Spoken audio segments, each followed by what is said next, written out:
I imagine I'm not the only one whose garden looks this overgrown this time of year, with the grass encroaching in the garden and the flowers kind of not looking their best anymore. It's hard to know where to start with these projects. So I always start by cutting a clean edge along the edge of the garden, getting the soil out of those clumps of sod, because there's a lot of good topsoil in the sod. And then I'm going to take out the annuals that have frosted. They're all done for the year. There's no point in keeping them anymore. So we're going to clear these annuals out of here. And then I'll go back to where I've got some perennials, and we'll cut some of the perennials back so they look better for the rest of the fall, and then they're all ready to go for next year. When we get all done, I'll cover all the bare ground with a nice layer of that grass clipping mulch that I like. That will help crowd out the weeds and provide some organic matter as it decomposes. So I just use my regular round pointed shovel. You can also use an actual edging tool if you want, but I find the round pointed shovel works fine. So I just go like this. I go all the way down the edge of the bed. So I just take these clumps and I use the back of my shovel to shake out all that good topsoil. That's the good stuff. You don't want to lose that. You can see the nice quality of the soil. It's nice and dark. It has crumbs, it's like chocolate cake. That's a really nice kind of soil. If you can compare that to like sandy soil, where if I had a handful of that, it would just fall through my fingers, you know, like sand. But this has these nice aggregates. That's what you want to see. So I shake out as much as I can, and then that's all weedy now, so I'm going to throw that away. Once I get the grass out of the edges here like this, then I'm ready to move in a little closer. I'm going to start taking out the annuals that are all done for the year.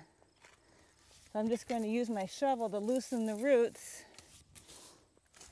These are all annuals, so I'm just yanking. These are my zinnias, so I'm just yanking them out. These are some seedlings of a flower that it's an annual. It's all done for the year. Even though it's still green, it's not going to flower, so I'm just going to get rid of it now while I've got the time. This is a great chance to really get in there, and you really want to go after these roots that are coming out. It really helps to take the time this time of year and really be thorough and really get ahead of those weeds, so that come next spring when everything starts growing again, the weeds won't be there to be competing. So creeping Charlie is a real common weed. It's especially in lawns, it can be really hard to do anything about. I find in the garden it's not that hard to pull up. It grows along the surface, but look at the roots. It will root along every node. See, every single node along the way has a root on it. So as it grows along the ground, it anchors itself all along. So it can really kind of smother your garden if you don't kind of keep on top of it. So now that I've got that pretty well cleaned out, I'm going to go look at the perennials in the back. So usually, this is echinacea, purple coneflower, and usually I leave this up. The birds like to eat the seeds. See, this is a seed head. See, it's full of seeds, and the birds like to eat the seeds. I've got a lot of this flower though, and it's right in the front of my garden. So just to show you how much better it looks, I'm going to prune this one out a little bit.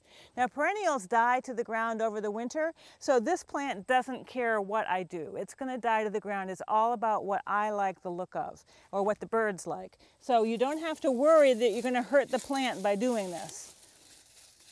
But I find that if I go in this time of year and get out these big kind of dried out parts and just remove them, that the leaves that are left behind are a whole lot nicer looking. And the garden will still have some interest for another few weeks until it really, really gets cold and things really just dry right down. See, so by removing these flowering stems here, I can kind of make the clump look a lot more attractive. Here's some quackgrass with those white roots.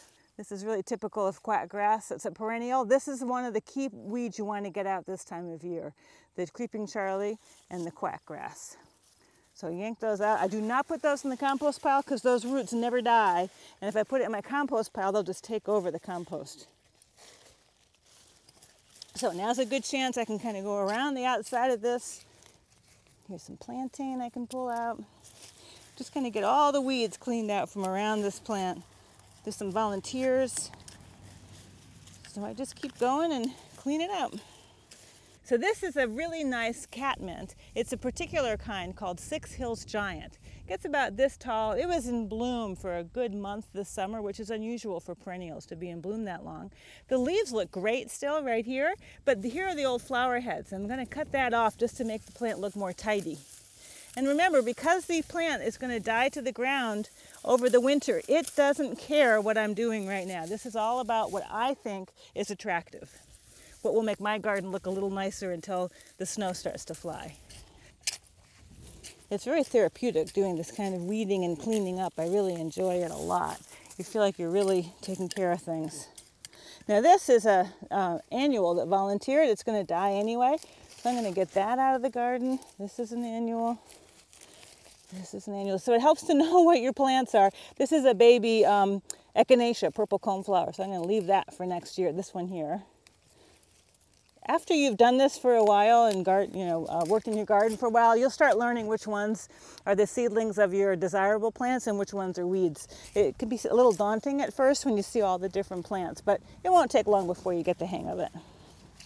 Looks a little rough, but the soil, I'm really pleased with my garden soil. It's really nice and crumbly and dark and rich. So I try not to work it too much. I try not to step on it too much, especially when it's wet like this. I just want to get in there and loosen it and pull the weed roots out and then leave it alone. Okay, so I got my soil pretty well cleared out. Now I'm going to use my favorite mulch of all, which is grass clippings. This grass got pretty long over the summer. We actually stopped mowing our lawn for a while when it was so dry, and the grass got pretty long, but I love using it for the clippings for a mulch.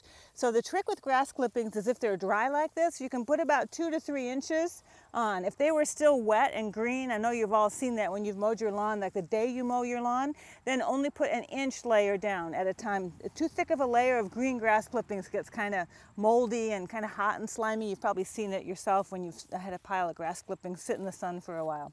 So now that part of my garden is all weeded and ready for winter. So I hope you'll give this a try and see if you find that thorough weeding and covering your ground with some nice organic matter is as therapeutic and relaxing as I do.